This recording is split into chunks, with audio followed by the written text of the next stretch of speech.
Good morning. Welcome to episode 11 of Other Stages. My guest today is writer performer Donna Kay Yarborough. So, do you think of your life in chapters or seasons? With the chapter metaphor, of course, there seems kind of a natural progression one, two, three, very rigid. But with the seasons metaphor, well, there's more of an ebb and flow, and there's the possibility of things circling back through. But whether you think of your life in chapters or in seasons, well, there's always that pesky question. Is it too early or too late to start something? Well, around here, I'm starting to think about getting ready for preparations for summer, and I'm not a big fan of summer. And I got inspired to write a piece of music about it, and this is called Will the Summer Ever End?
So please be sure to leave your tips for today's show at either Venmo or PayPal, and you can become a regular subscriber on Patreon. And those links, of course, are in the show's description.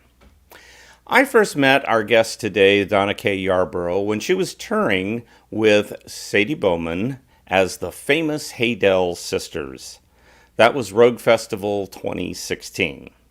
The Haydell Sisters was this very, very funny country music parody, and I thought both of the performers were very talented. Since then, I have gotten to know both Sadie and Donna and found out that they are both very versatile performers. Donna Kay Yarborough is right at home doing stand-up comedy, one-person narratives, working as a standardized patient in a medical school. So, please enjoy my conversation with Donna Kay Yarborough.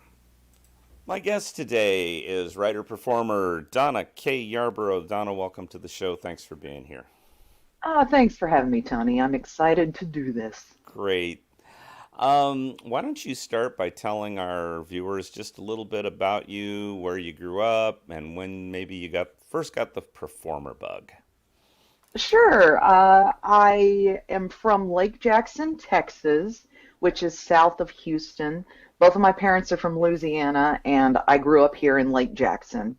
As for getting the performance bug, as loath as my parents are to admit it, I have had it all along. I was always a talker. Starting as early in school as kindergarten, they gave me the special things to say in any sort of school assembly. So it was always there.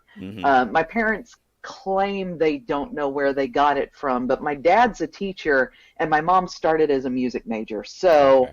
they can pretend they don't know how it got here, but I got it. I got it. That's right. Some of us come into this thing a little later in life. For myself, I was doing music, but, not really being so much a performer as just a slogging workaday musician. Well, for clarity, I have been performing in Sure. some manner or another lifelong. I got my degree in theater. The path that I was taken on was I started doing mostly improv and sketch comedy, and then I got involved in interactive theater, aka the really good Renaissance Festival, and I did that for a decade. And then when I moved to Portland in 2008, it took a few years for me to get established, and then I learned about fringe festivals from Sadie Bowman, who you've had hmm as a guest before, and we did a few shows, and then after that, I got the bug to continue with it and create my own shows. So I likewise was in my 40s when I discovered hmm fringe festivals. Uh, and it fascinated me because the energy behind fringe festivals felt very, very similar to what I had seen in the Renaissance Festival circuit, Huh. where it's people, yeah, they know each other, they all tour a season, they're all doing this unique kind of short form, bite sized entertainment. And some of them have actually crossed over. There's some folks I know from both realms. So it was a nice discovery. It was a very nice discovery. So getting into the Fringe Festival thing once you're in Portland, so the little show you did with Sadie Bowman, was that your first Fringe Festival experience, or did you the That Haydell was. sister, Haydell Yeah, sisters? that was the hmm first time I got to do it. And it was shortly after actually that 2015 season where we toured all around was my first experience with fringe festivals. So Wow. that was an adventure. Yeah. Yeah, well, that was where we met. I think it was probably the 2015 or 2016 Rogue Festival. And then you two went on to do the Shinatra thing, which was just to me, a blistering commentary on misogyny, especially in the music business. And Ah, yeah. yeah, that's what we were going for. I've actually been able to preserve Frank Sinatra. hmm He has made a few appearances in some shows, including My most recent one, or his most recent one, was at a Christmas special for Renee's Queer Cabaret. So it was definitely the audience to see a person in a body of a different person, yet still trying to claim to their one person and learning Hmm. the current lessons of etiquette and respect for the queer community has been definitely a fun journey for that character. Now, the first solo show that I got to see you in was Diagnose This, a tale of a medical actor. And Hmm. this came about from something you do as a bit of a side hustle or day job. Well, the work is officially called being a standardized patient. And much as you described yourself as a workaday musician, I feel like that's the workaday, day labor actor side of Hmm. trying to support yourself in the creative arts. We basically are folks that are brought in as a group to portray a character or an ailment, and we provide a consistent experience for all the young and budding healthcare professionals to learn not only how to diagnose people, but most importantly, how to communicate with them and show empathy. Seriously, I am the person that your student doctor learns to do that on, which I'm sure for some of you is a bit of a shocker. But, seriously, I think I deserve some credit for taking one for the team, right? What I do is important because you got to remember, we're barely 100 years from a time where doctor men thought that all women's ailments could be cured with an in-office orgasm. Thank heavens we've come from those dark ages, right? Though I still wish health insurance covered a few of these procedures. No, I don't have health insurance. My end-of-life care is a bottle of antifreeze and a sippy cup. But I'll be honest, I'm a little terrified by stand-up comedy. I keep trying it, Hmm. but it's a vicious, vicious place. Oh yeah, yeah. That's And I know it's something I want to do. It's something I want to work up more, but it's strange. People are surprised that I can, talk by myself on stage for an hour, but trying to do a 3-minute stand-up comedy set, I find terrifying because it's a different form. It's a different art form. I. You've got to be willing to, especially when you're doing a short set, you've got to eschew the idea of telling a story. Right. A good joke will tell some sort of story, but it's in 3 minutes you don't have the time to tell a good story. That is storytelling. Right. This you've got to be like awareness, awareness, comment, comment, and that's the thing I struggle with the most. As a writer, do you feel like you're much more comfortable with the one-person storytelling than straight-ahead comedy? I think so, yes. And I think it's just because even the comedy I do like does tend to be very character and story driven. Hmm. You don't, again, if we're comparing to stand up, if you're seeing a 5-minute, 10-minute set, you don't really have enough time to really get into that. But my favorite stand up comedians will do their hour-long set and just really take you on a journey Yeah. of many experiences and stories. It's a long game. Hmm. Stand up in short sets, a short game, literally a short game, but the storytelling with comedy mixed in is very much a long game. And Yeah. so the shows I've done before, I definitely feel more comfortable writing a comedic story than story comedy, Hmm. if that makes sense. Sure. Sure. That Yeah. makes absolute sense. And then the most recent show, Rose Gold, is kind of a divergence from all of that, and I'm not even sure how to quite categorize it. How do you categorize that show? I am technically categorizing it as horror. Okay. It's, and I have to say that really clearly, horror. Right. Uh, it is not a genre that you see very much on the fringe festival circuit. And I Hmm. know there are people doing it and people that do it really well, but it is difficult to get the forced perspective and tone that you need in a live performance with a group, unless you're doing one of these extreme horror houses, and that's a totally different thing. That's just Right. scaring the crap out of people. It's difficult to build that, and I have been very pleased that this current show that really fell out of my head has been achieving that end, because love of horror is not by any ways anything new to me. Since I was a kid, I am pretty horror centric, but to perform it has been an absolute delight. Oh, that's Absolutely. excellent. So that summer, it was June, we rented this tiny cabin out in the middle of the woods, and we drove out with a trunk full of liquor and mixers and fishing gear and knives and a machete and an archery set and a whole bunch of makeup and condoms. And we justified it as a skills trade weekend. I was going to teach everybody how to fish. Dwayne was going to show us how to whittle and sharpen blades. Remy was going to set up the archery set and show us how to archer. And Luke and Julie were going to give us all makeovers.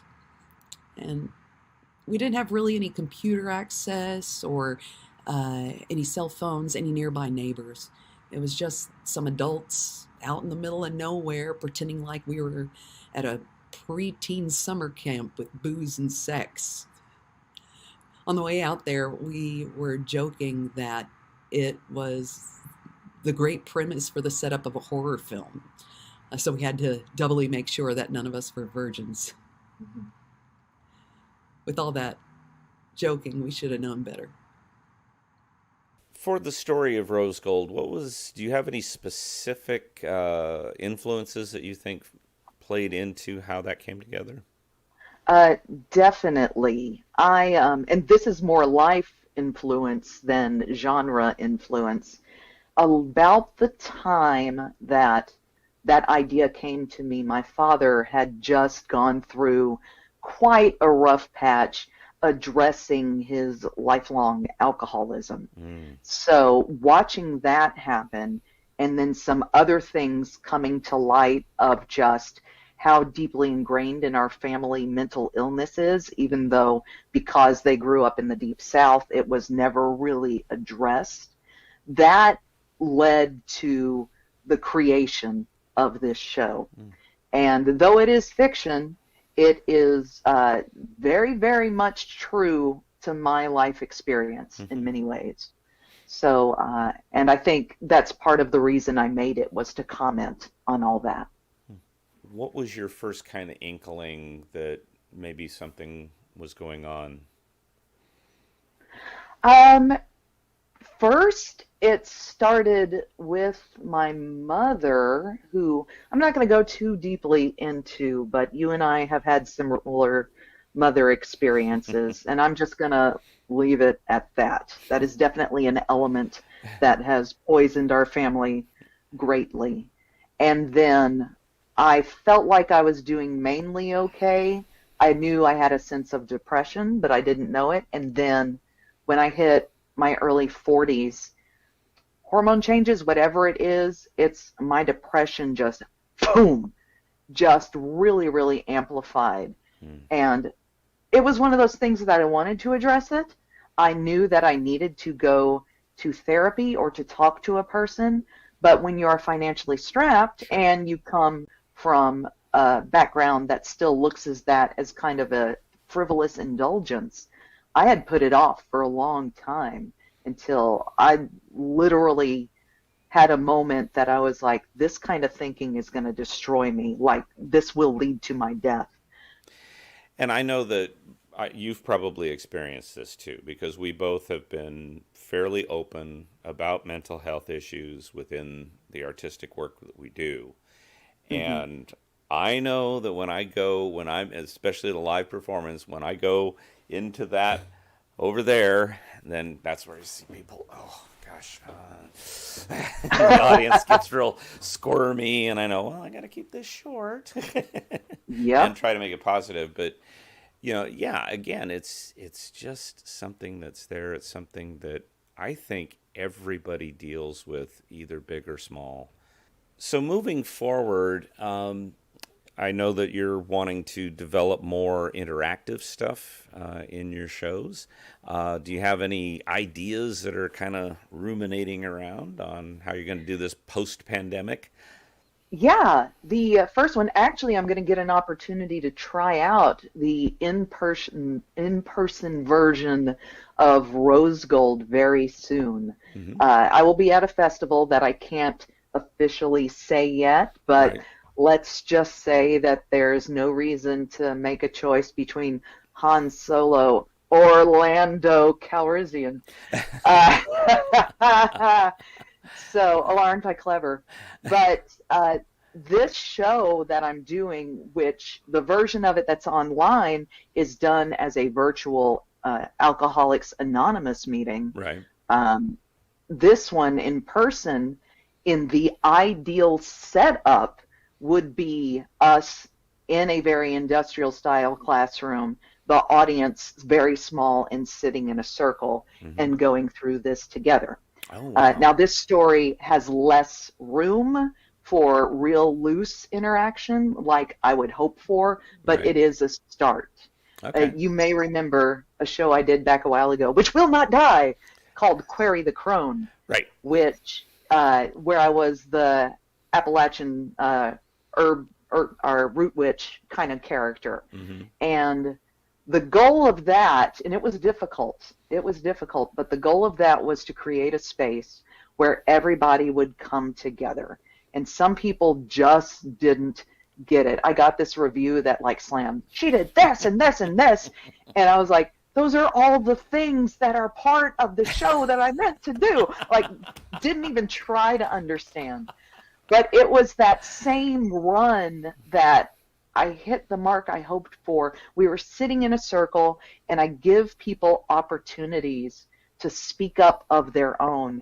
And we had one young man talk about how when he came out as bisexual to his mother, and we had just created such a safe and genuine space for this ordinary person to speak up. And that is the thing I hope to do in future shows, is help people understand that participation is safe. Hmm. It's not like you speak up and you get berated and heckled at and made fun of. Right. That you can create a space where everyone can come together safely. And that is a very core tenet to really good interactive theater, is giving the audience control to be what part of it they want to be. So the next show, who knows what the next show might be? It might be standing and talking. It might be something with a lot of space for people to really become part of it. But whatever it is, it will be made for the audience to enjoy. We shall see. That is completely awesome. That sounds really amazing, and I can't wait for you to bring it California way so that I Hooray! can get a chance Soon. to. We got. So after we get all Soon. vaccinated, I know every one of us in the live performance game are like, "All right, enough of the Zoom concerts." You Yeah, know, yeah. let's, I'm halfway let's. there. Hooray! So, Okay. Well, we are out of time. This has been an amazing conversation, and you do really unique work, and I just love it. And thank you once again for being on the show. So, naturally, you can find out more about Donna Kay Yarborough and her work at her website, and that link is in the show description. So, as I said at the beginning, I'm not a particularly summery person. I'm not a big fan of all the heat. And as soon as we get into summer, I'm going to be hoping for fall. Send me fall. And because autumn, both metaphorically and personally, speaks to what I'm going to talk about today, I wanted to go ahead and play my piece, Autumn Colors.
So lately, I have been thinking about all the preparations I have to do to get the house ready for summertime.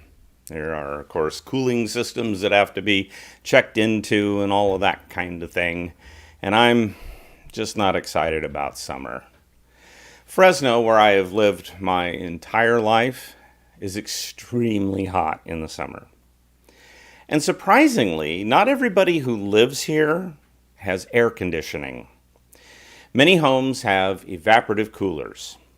And if you don't know what that is, an evaporative cooler is a great big box and it has grills on its sides.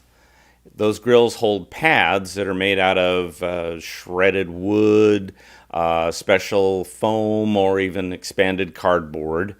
A pump circulates water over those pads, keeping them wet, and a large fan sucks air from the outside through those pads and on into the house. The best you can hope for from this system is that the air will be cooled by about 20 degrees. So, if it's 110 outside, the best you can hope for inside your house is that it will be 90 and humid. In my childhood home, we had an evaporative cooler in the back window of the back bedroom where my brother and I slept. The air circulation path was through our bedroom, down the hall, through my parents' bedroom, taking a turn out into the living room and exiting the house through the kitchen. In order to feel any noticeable airflow through the living room and the kitchen, the cooler was on full blast all the time.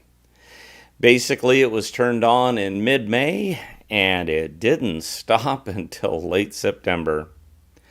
So that meant that the back bedroom that my brother and I shared was a wind tunnel. All summer long, there was no going to our room to play. It was all we could do to fight through the hurricane force wind to get to our bunk beds at night.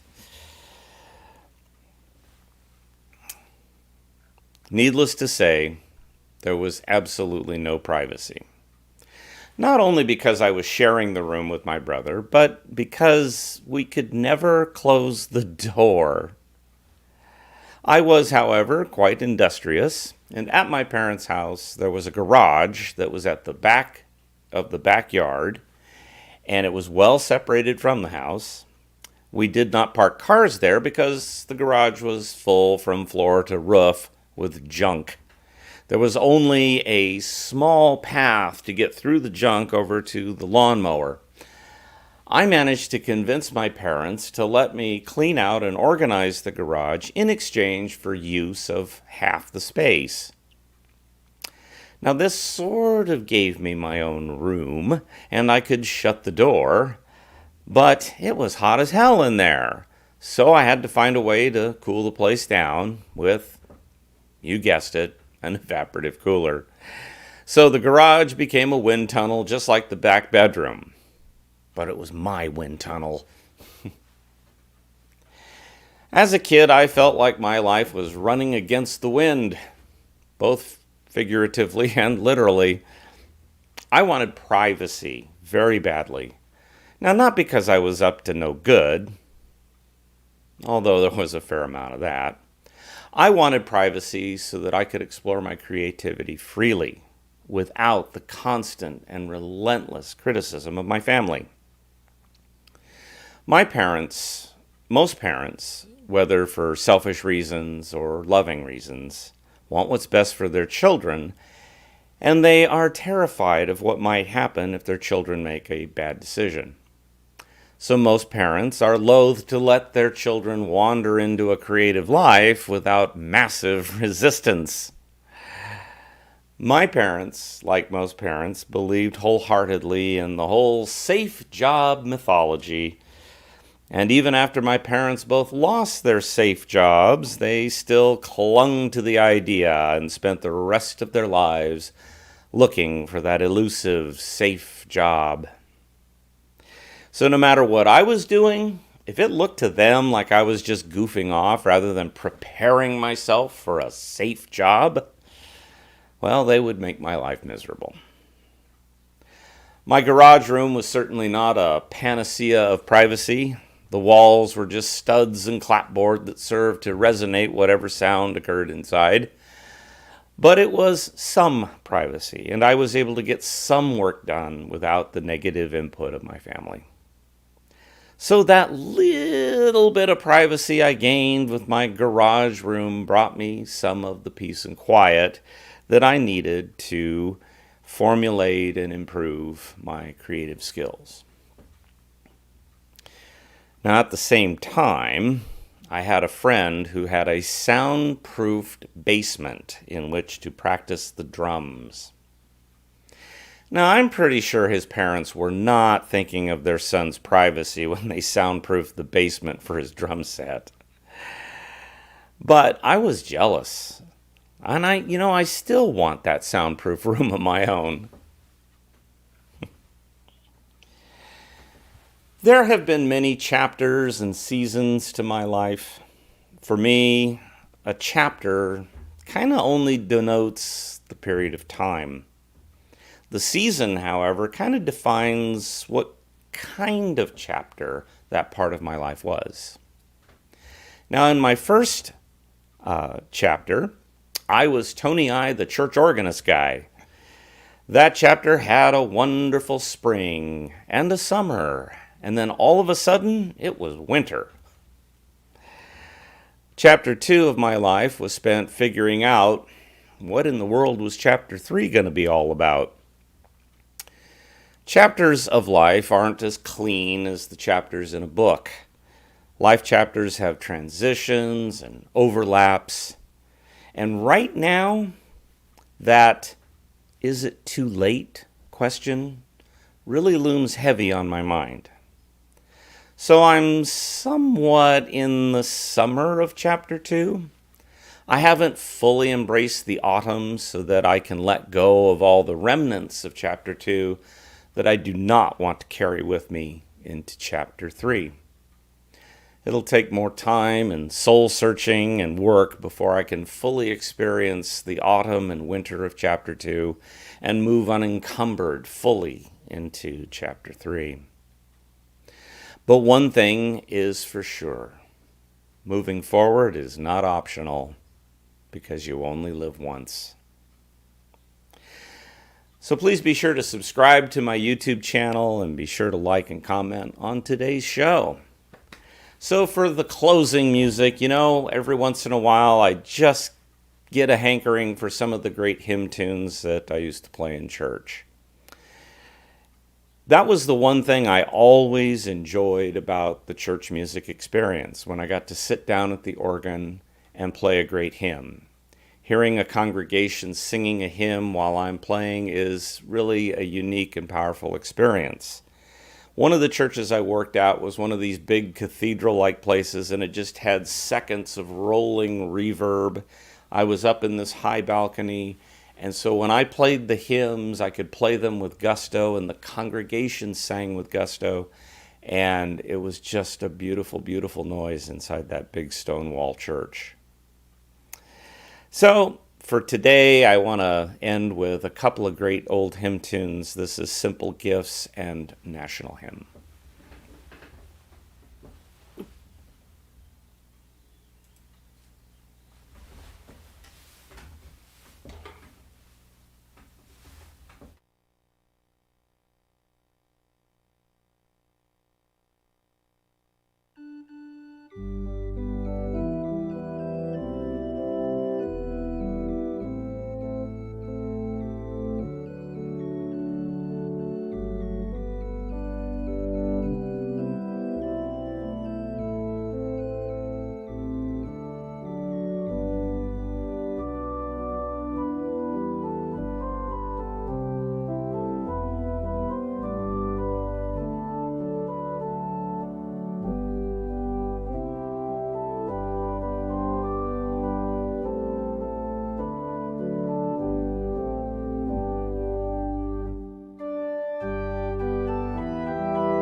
Next week, my guest will be magician Keith Brown, so it promises to be a very fun show. Thank you for joining me today, and I'll see you next week.